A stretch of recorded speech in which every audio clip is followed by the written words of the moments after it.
of our new strategy is a shift from a time-based approach to one based on conditions. I've said it many times how counterproductive it is for the United States to announce in advance the dates we intend to begin or end military options. We will not talk about numbers of troops or our plans for further military activities. Conditions on the ground, not arbitrary timetables, will guide our strategy from now on. America's enemies must never know our plans or believe they can wait us out.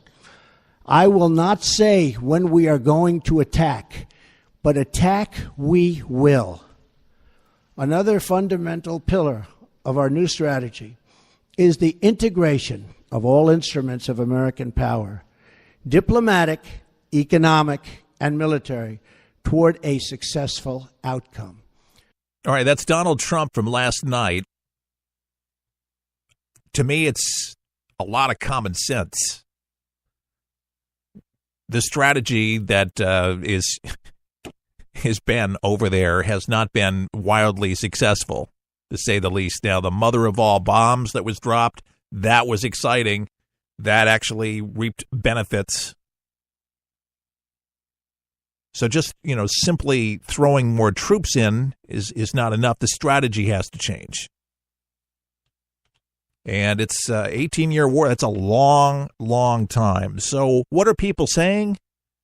Before the break, let's listen to Newt Gingrich. How did he do on the speech? Was it good? Well, first of all, I thought in some ways it was his most courageous speech because he told us the truth at the very beginning. His heart was for leaving, but his head, after listening to all his advisors, said you have to stay.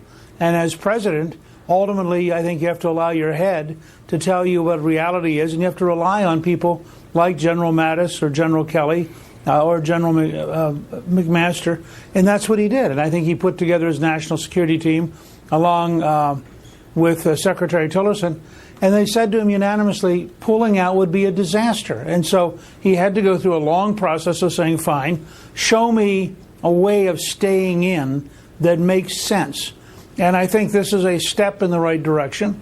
If we emphasize pressure on Pakistan, if we liberate our forces to use all of their combat capability and not have them restricted by lawyers back in Washington, and if we are prepared to really focus on training the Afghan military and the Afghan police, I think over the long run we will eventually succeed. But it's a long, difficult process. Doesn't necessarily happen based on TV schedules or election schedules. And I liked very much the president saying he wasn't going to have some false schedule. He wasn't going to have some false limits. He was going to let the military do their job and reinforce them based on circumstances. See, this is what Obama would do. This would drive our generals crazy. We're going to let the enemy know that we're coming in, and we're going to have this big surge. Remember the big thing with the Obama for 8 years? We're going to have this surge. We're going to do this. We're going to do that. And everybody around the world knew what we were going to do before we were going to do it. We're going to come and we're going to bury you out of your holes there in Afghanistan. We're going to let you know the coordinates, kind of like Geraldo Rivera did during the Gulf War. I mean, almost down to the coordinates. It's just ridiculous. I mean, but this, again, it takes a businessman. It takes a businessman to be able to sort. What does a good CEO, CFO does? You go through the books. Who does this? Who does? I mean, that's what Trump is doing.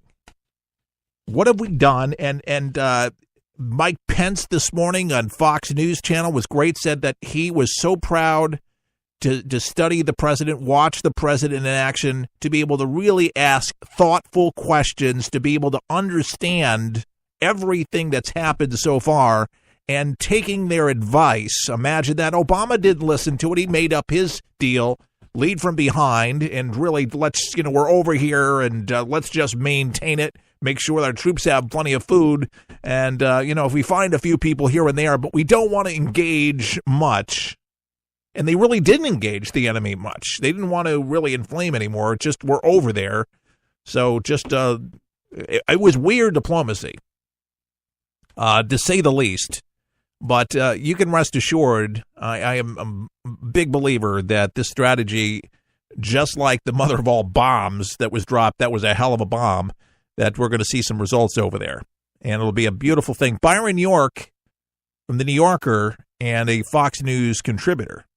Well, you just never can predict with the president. Obviously, last night, it was the most presidential performance of his time in the White House because it had all the elements. It was a prime-time address on issues of war and peace. He was acting as commander-in-chief. It had a military audience. I mean, it had all the elements, and President Trump delivered a very, very solid speech. The worry of his staff and his supporters is that he'll go rogue in Phoenix tonight, maybe decide to relitigate Charlottesville or who knows what, and step on all of the progress he made last night. But there's no doubt that last night was a very solid performance. Yep. Yeah, and he alluded to Trump in Phoenix later this evening, 10 o'clock Eastern time, if you want to watch that speech. You know, Trump reversed his course on Afghanistan. He did not want to send more troops. I mean, he said this on the campaign trail when he was campaigning.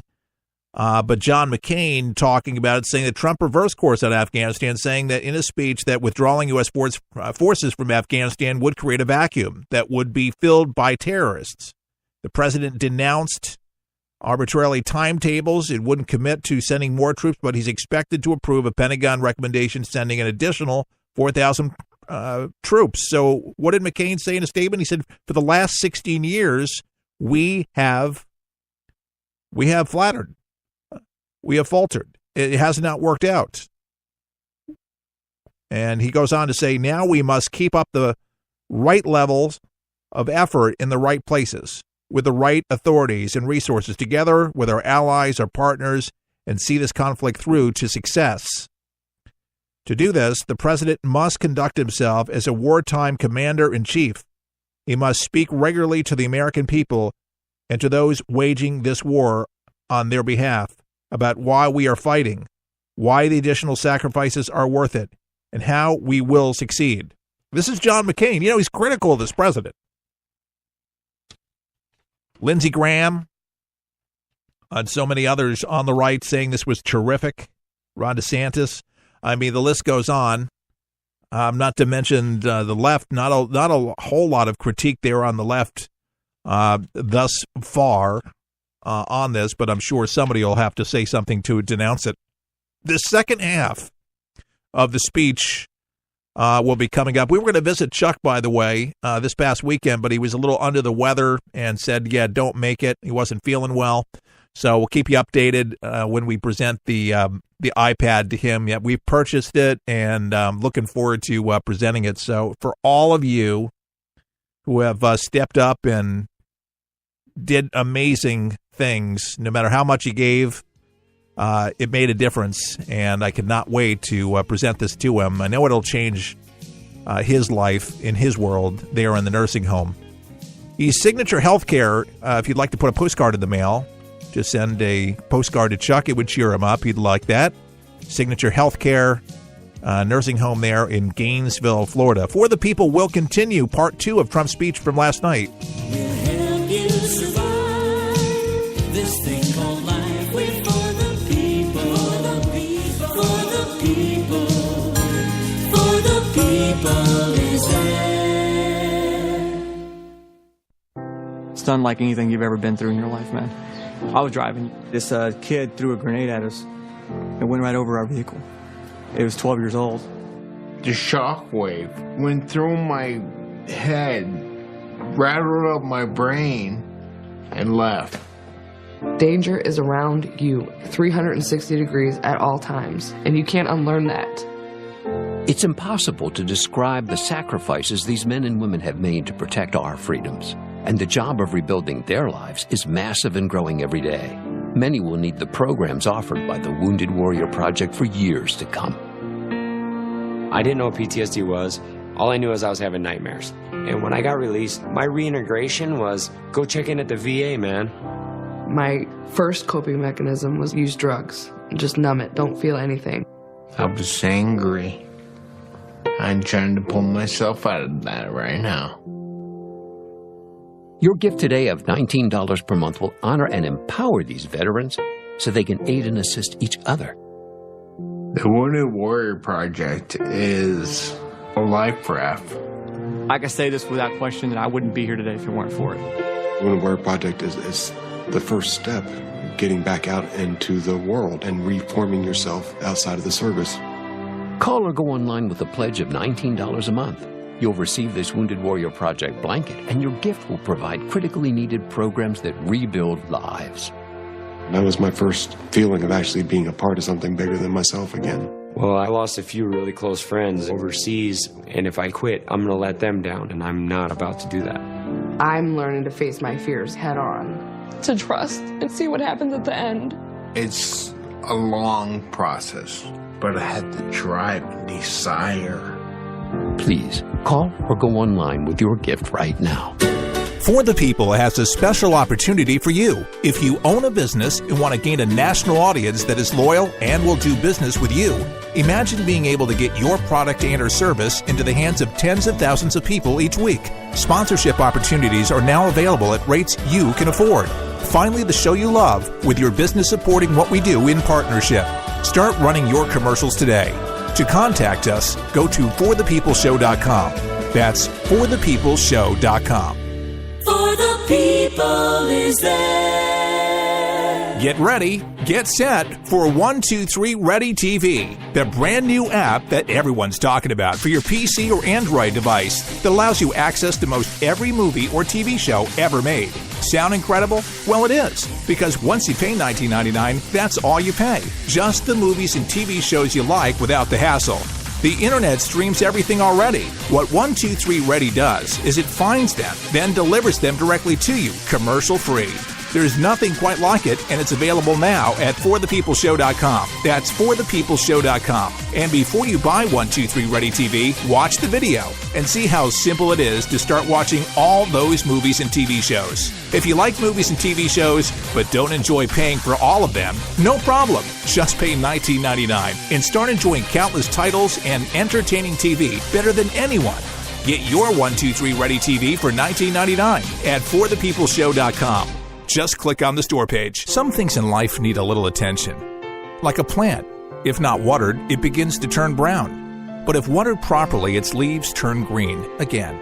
Like a plant, For the People needs watering too. Your thoughtfulness provides sustainability for us to grow and reach our full potential. You see, For the People depends on you to broadcast this program to help inform and educate folks so you can make a difference right where you are. Grab your watering can and join us as we endeavor to make a difference in people's lives each and every day. To donate, go to forthepeopleshow.com. That's forthepeopleshow.com. Just look for the watering can and water as much as you can. At For the People, our garden is full of opportunities, and planting something allows others to enjoy the benefits. At For the People, our mission is simple. Give you the news that matters with good old-fashioned common sense, mixed with a conservative point of view. Simply log on to our website at forthepeopleshow.com. That's forthepeopleshow.com. Thanks for your support. Your daily dose of common sense is back on the air. Hello, everyone. I am Keith Allen, and we are airing the President's Speech Part 2 coming up in just a second. And the reason we're doing that is because a lot of you just simply don't have the time to stay up at night, watch the whole speech, and even if you did, it's worth listening to because a lot of people are hailing this to be one of the best speeches that he's given. Very, very presidential. And there's some people talking already about the rally tonight, and you know how Donald Trump can get when he is out, without a script, without the teleprompter at these rallies. He gets riled up, but he feels good. A lot of people think it's a beautiful thing for him to be able to, get out and enjoy himself and, talk to his base, etc. This is Greg Stanton, by the way, really quickly. This is the mayor of Phoenix.